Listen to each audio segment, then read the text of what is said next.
want to talk about the radical legacy of Dr. Martin Luther King Jr.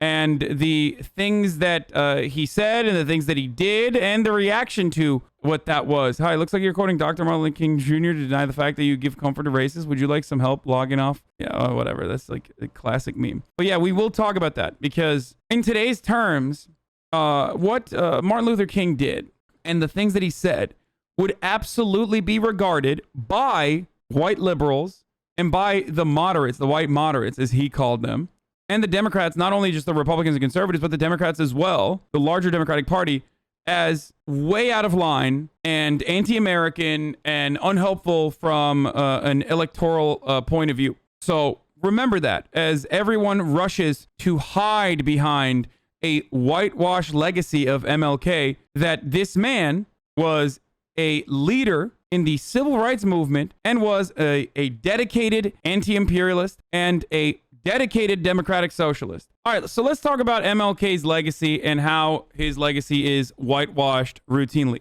So don't forget that he was literally fucking assassinated. And during the time of his assassination, despite the fact that all these conservatives now act like they are pro-MLK, during the time of his, and even liberals, during the time of his assassination, he was regarded as a deeply unfavorable person. The civil rights movement is now seen as an honorable cause, obviously, and it was, but back then, not so much.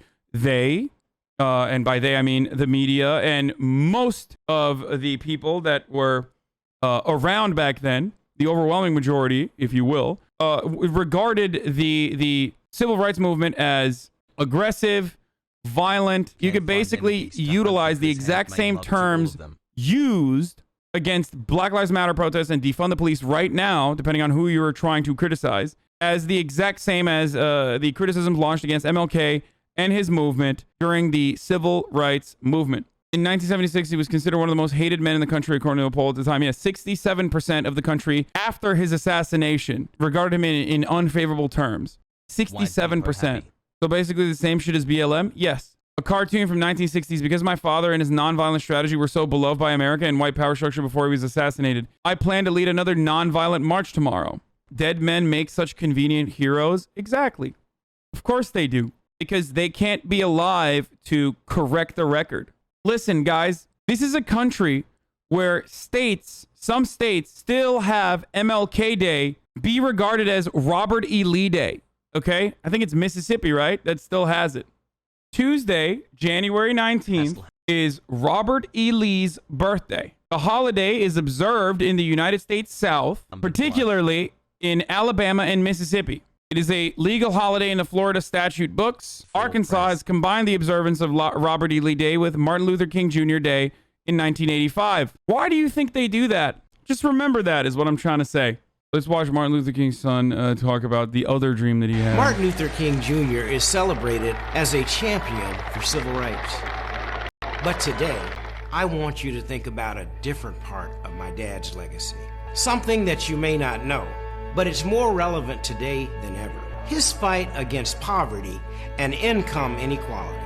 But if a man doesn't have a job or an income, he has neither life nor liberty, possibility for the pursuit of happiness. When my father was shot in 1968 in Memphis, he was crusading for higher wages for black sanitation workers. Their work conditions were abysmal. Low pay, no sick leave, and many were on welfare. In a speech to the workers, Dad said the issue is injustice. The issue is the refusal of Memphis to be fair and honest in its dealing. By the way, this is why police are class traitors. For those of you who don't know, you can look at this in two different ways. One, you can look at it as like cops, being white supremacists, and that's fair, and they are often. When there was a larger, more robust and often militant labor union in this country, where there were actual labor union demonstrations, and it wasn't 6 people standing outside in a tent outside of like a GM factory saying like, shame on you, GM.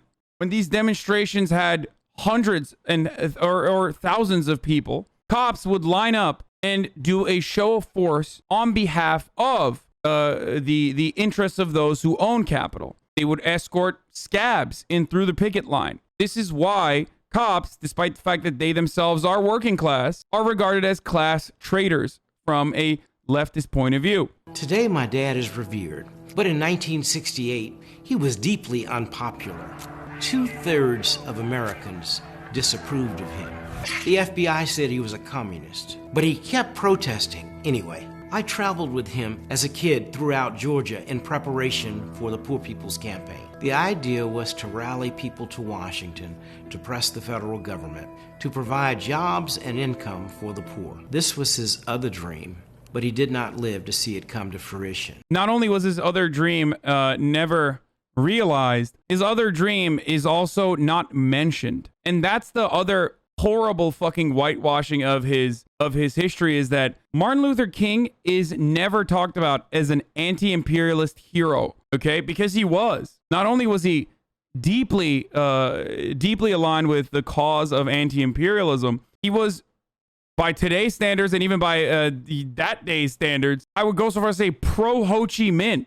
He was also a fucking democratic socialist. But again, none of that is ever mentioned. So when people say like, oh, dude, you're a class reductionist, whatever, remind yourself that, you are advocating for the exact same things that MLK was advocating for. But history, for some weird reason, liberal capitalist history, for some fucking weird reason, happens to never talk about that part of MLK's legacy. I wonder what it is. I wonder why. This is what you see. Yeah. I mean, people write this. This is an article that gets, this is from 2017, but this is an article that gets rewritten. By the way, this is the editorial board of the Washington Post. But this is why the media is fucking disgusting for the most part, and absolutely a institution built to defend some of the more reactionary, more conservative parts of capitalism, the capitalist organization of the economy. Like Democracy Dies in the Darkness Andes over here talking about how MLK Jr. was a true conservative. There was nothing conservative about MLK. There was nothing conservative about him whatsoever. So much so that he had smoke for the fucking moderate liberals too, the moderate whites who stood in opposition, or rather made it seem as though they were aesthetically on board with the cause, but tried to put a timeline on another man's plight for justice. So it's fucking bullshit whenever people say like, oh, he's the true conservative. Why? Because he's Christian, dude? So is radical liberal Raphael Warnock. So is Reverend Wright. These are all Christian pastors. This is why I always talk about how Christianity does not have to be something that justifies horrific oppression. And Christianity historically, just like any other ideology or any other theology, has been used to organize both for legitimate grievances, like leading the abolition cause, for example, and also against it while justifying slavery by using the Bible. It is just a tool, okay? It is just an ideology. There are plenty of progressive Christians in the world. Please shut the fuck up with your r/atheist Andy bullshit.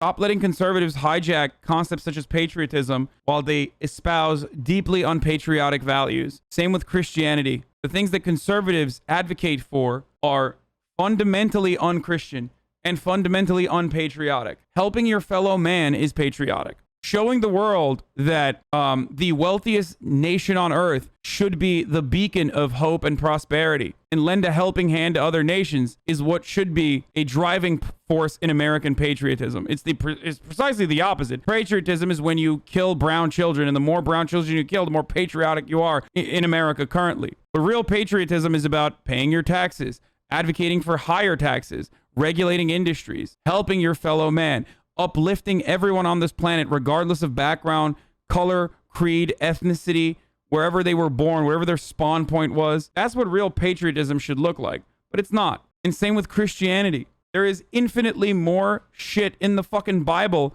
that goes against hoarding wealth, and yet they avoid all that and like look to one goddamn passage that they misconstrue by saying, oh, like, well, you know, they want to make sure that there's no sodomy, dude. Sorry. It's just, you know, the Bible is clearly anti-gay. Okay, well, the Bible is clearly way more anti-wealth, both in the actions that Jesus took and also on top of that, the teachings of the Bible, teachings of Christianity. Religious texts are supposed to be social organizers, give you a set of right actions to take that may even go against your self-interested nature so that we can organize as a society. That's what religion was supposed to be for, and that's what it was used for originally. So of course religion is going to have good values instilled in it because it's supposed to teach you what to do by putting the fear of fucking death and putting the fear of God into you, quite literally. If you don't do good things, you go to hell. And yet so many people bastardize it and use it to their own